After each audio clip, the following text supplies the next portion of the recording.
Hey folks, my name's James. I'm the president of the Edmonton Local of the Canadian Union of Postal Workers.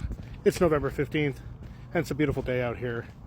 You can see behind me, I'm not sure how well it comes through in the video, but there's like little lily pads of ice floating down the North Saskatchewan River. It's actually quite pretty. Every once in a while they rub up against each other in the bank and they make a kind of satisfying little snow ice noise. But anyway, let's get into it.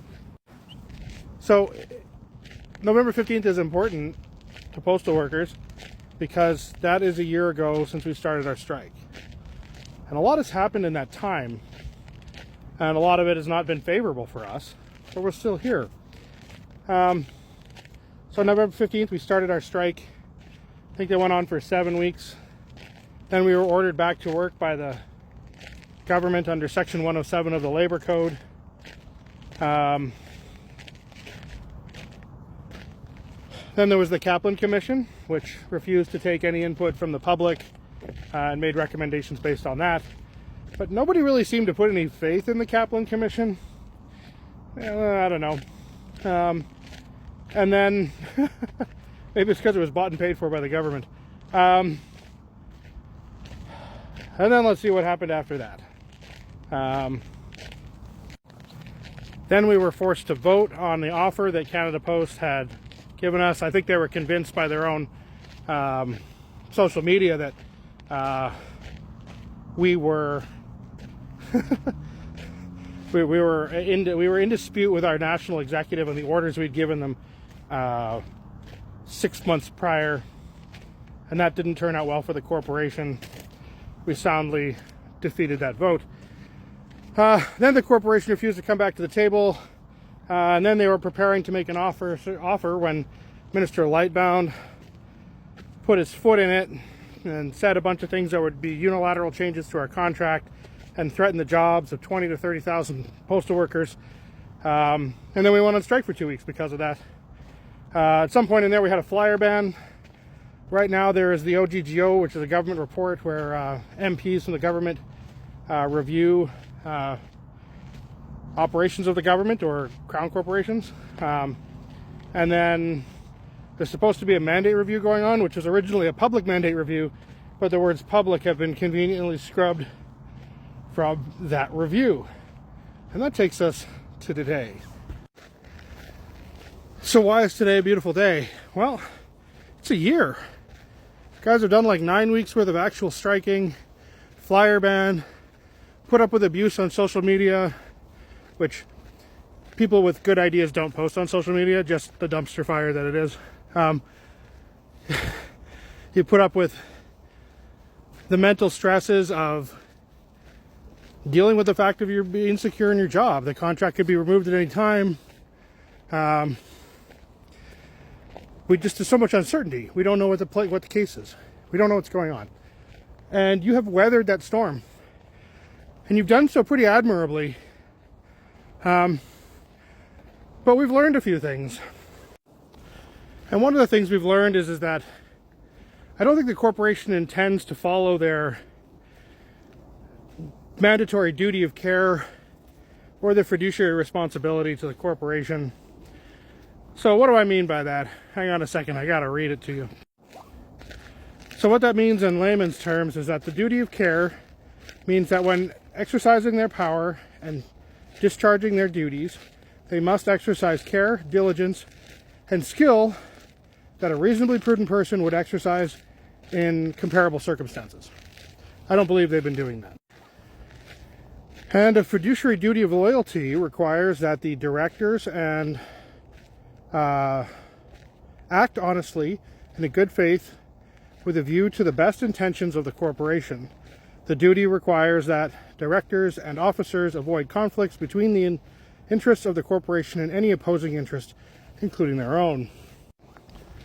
Now, I'm not a lawyer, but it sure doesn't feel like that's what they're doing.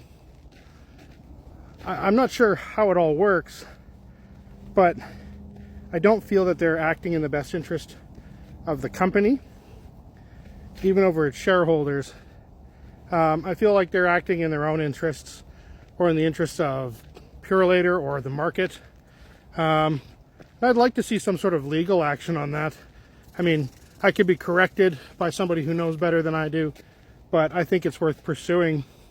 But I think I might have to leave that up to a national office at this point. I don't know what my rights are or my powers are in regards to that. Can I, as an individual citizen, enter into this lawsuit? I don't know. Do I have the money to enter into this lawsuit? I'm going up against a company that makes billions of dollars a year and is not afraid to use it against its own members in the grievance process when we have clear decisions from arbitrators that say that we're correct and they're wrong. So, if we're going up against a company that doesn't care about its financial losses or its wins or its status, how do we win? Well, that's really easy. It's public engagement, and specifically you engaging with the public.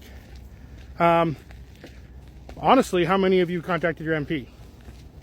I have. So get on that if you haven't, because I can't do it for you. They're not interested in talking to me. And if they're in my area where they're actually going to somewhat listen to me, I have contacted them. 2, you got to contact your family. You got to get them to do the same thing. It doesn't matter what side they're on, because right now there's a Conservative member in Ontario who's put forward a petition to the House of Commons to go after the CUPW plan of action rather than the corporate plan of action. And the Liberals, they're right attacking us. Like, to say that they hired Doug Ettinger again after losing billions of dollars while his plan he tabled was to lose billions of dollars indicates that it's all part of the plan and they want to continue. Which means that they're going to end up, in some degree or another, privatizing the post office to make sure that the profitability of the private industry is as high as possible. And you're the ones who are going to pay, both the workers and the public. You're going to have to get involved. There's just no question about it. There's going to need to be a groundswell of people who are willing to do the work. We're doing things at the local office. We just sent out a poster to all of our affiliate offices saying that the company's going to close this post office. It's a neat little poster. I'm sure I can get a copy for you. We have some at the office. But we need to start the conversation, both in rural and urban centers. And, you know, I can't do that. I can't be everywhere. We have a lot of work to do at the office all the time. Not to sound like, oh, woe is me, but there are plenty of days that are more than 12 hours. And I don't get overtime for that. So we need you guys to help out. So it comes down to. But there is a pathway forward. But that pathway is through public engagement and then forcing the government to open the mandate review to public involvement. So let's get on that. You guys have made it a year. Now we just need to refocus our efforts, not on the company, but on the public. You guys have a great day.